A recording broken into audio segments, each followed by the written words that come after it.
Apparently, this house has one very unusual objection.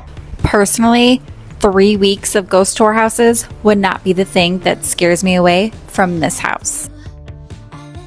Especially once you see what you're actually getting for $650,000.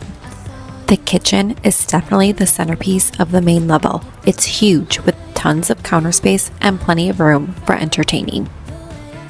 And it opens right into the living room, so the whole main level feels connected without everything being one giant room. And one of my favorite parts of the layout is having the primary suite right on the first floor. The primary bath is massive, with a soaking tub and this oversized walk-in shower. But upstairs is where this house gets really interesting.